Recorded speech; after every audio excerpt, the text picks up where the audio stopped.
you've had an incredibly long international career, 21 years and counting. And of course, if you count your domestic cricket, then it's even longer. So what's kept you going through this entire time? I think I believe that if I'm playing international cricket, if I'm playing um, any format or any level of cricket, I want it to be my optimum best. I mean, irrespective whether it's domestic or international, it never did matter to me. But if I'm getting onto the ground, I have to be my best, and that is something has uh, always been the factor that which inspired or motivated me to keep training for all these years, despite bit of I would say issues or factors which at times can play in your mind. But I think this one aspect has always kept me going, or probably got me back on track to continue to work towards the goal that I've set for myself.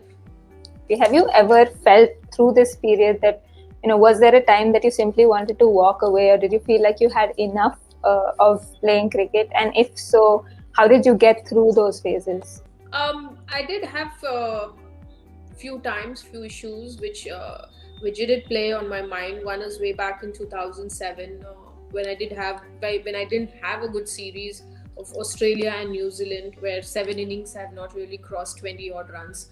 So it did play on my mind back then. That is the first time that I've ever felt that I should stop playing. Um, and the second time was 2009. Before leaving for the World Cup, I was struggling with the knee injury, and it was quite some time, like since 2005. I did manage to play all the matches, but I think injuries always drains you emotionally more than the physical pain that it gives. So I was at that stage where I had given everything, I tried everything, but nothing was working to get me injured free. So I thought 2000 after the 2009 World Cup, I would hang my boots and probably get into another field. So these were a couple of times which I felt I was almost at the brink of quitting cricket for, of course, various reasons. And yeah, the first time I think my mother was someone who helped me to sort of get over it. And the second time, 2009 World Cup, I guess that was the first time that Star Sports actually televised a few games of the World Cup, and I saw the sort of response that I got as a player, and the kind of acknowledgement from the greats of the game, men's cricket, like they were doing the commentary. So you felt nice. I felt nice that some level you're being acknowledged and appreciated for your work. So I thought, let's give another 2 years to the game and see where it's heading. So I continued to play, and during that period of taking various injections, tried to keep things going, and sort of now I'm in a position that I wouldn't say pain free, but I'm definitely like 80% better than what I was in 2009 with the swollen knees.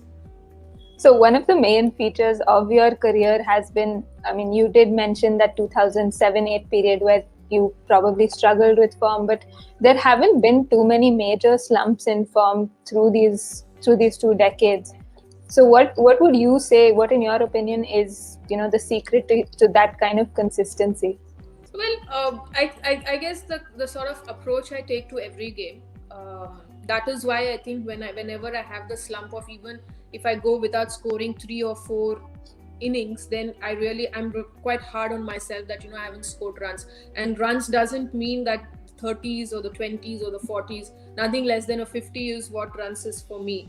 And that is how I've been trained from the beginning. That I remember my sir, late Sampath sir. I remember him telling that whether it is a tennis ball, a concrete ball, or cricket ball, whether you're playing on matting, on turf wicket, whether you're playing a club match or an international match, he doesn't care. All he wants is, each time Mithali walks in, he wants a 50 from her. There has to be runs from my bat. So when you're sort of groomed in such a manner with that kind of an approach, I think I'm quite competitive. A lot of people think, if you follow my face or my behavior, you think they know, okay, she's a little soft and stuff like that. But internally, I'm a very competitive person. I mean, even today, if you bowl a tennis ball, I wouldn't want to get out on a tennis ball.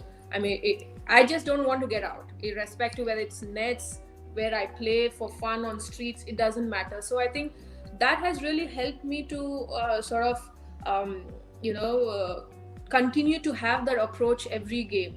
And even despite scoring 100 next match, I want to start again, I want to score again. That hunger has always been there in me.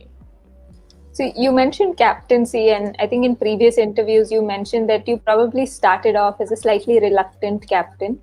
But have you, over the years, maybe come to enjoy the captaincy, the leadership role? I don't know if I've ever enjoyed that position, because it is quite challenging. It does take a lot out of you, emotionally also, because there are so many times I found myself on crossroads, um, in terms of my sensitivity, in terms of many things. um, there are times when I had to take decisions that I otherwise wouldn't have, but for the betterment, for the best of the team, I had to. Uh, Times when I was helpless, when I really wanted certain players to do well, but I couldn't do much. So there are a lot of things as a captain. I would say that I was in a place. There are times when it was quite challenging. Um, More challenging, I would say, than enjoyment.